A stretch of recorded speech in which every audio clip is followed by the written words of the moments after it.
okay, so let's jump into this. So you kind of gave us a little bit about what my next question is, but let's dive a little deeper. For all our viewers that don't know, Mark, you were 455 pounds. Is that right? That's right. So in my mid to late 30s, Ronnie, I was, you talked about in the beginning about being vibrantly alive, and I'm so grateful to hear you frame it that way because you're spot on, man. I mean, that's a great way of putting it. So, but let me go on record as saying that in my mid 30s, I was not living, I was dying. I was not only the product of the standard American diet and all the trappings that come along with that, but I was also the product of PTSD. Post-traumatic stress disorder. Oh, wow. So I was a firefighter medic in my 20s. I worked with Tualatin Valley Fire and Rescue, and I actually had a great career. I was decorated twice with a Medal of Valor, with the Community Service Award for heroism. I also did search and rescue for 6 years, and I was given citations for things that I did in the line of duty. So I actually had a great career. But make no mistake about it, like many other emergency service providers and public safety professionals, there was a lot of things that I wasn't doing.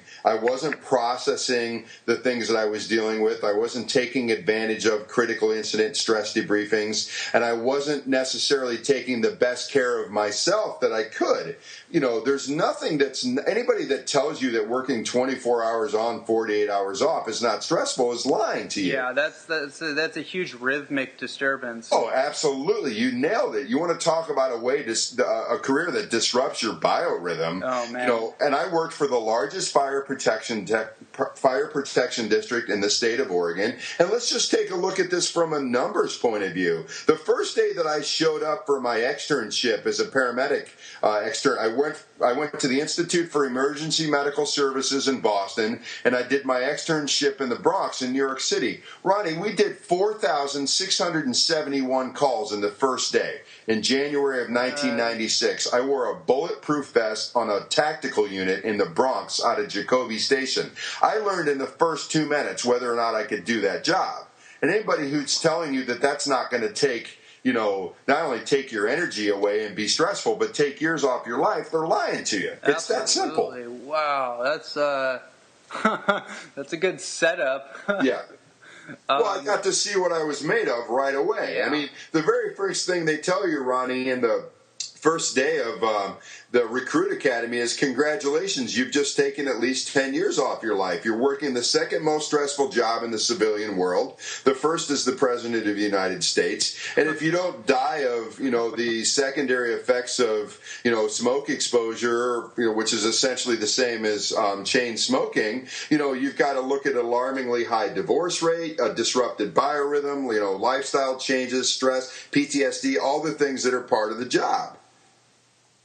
Wow, that kind of leaves me speechless for a minute because it's taking basically what I equate to be the major factors in people's debilitations, which is obviously stress and stress-related fractures from the emotional and physical level. But what you're telling me is that you're basically quantifyingly accelerating that process. Well, I mean, so that I think you've touched on a very important point.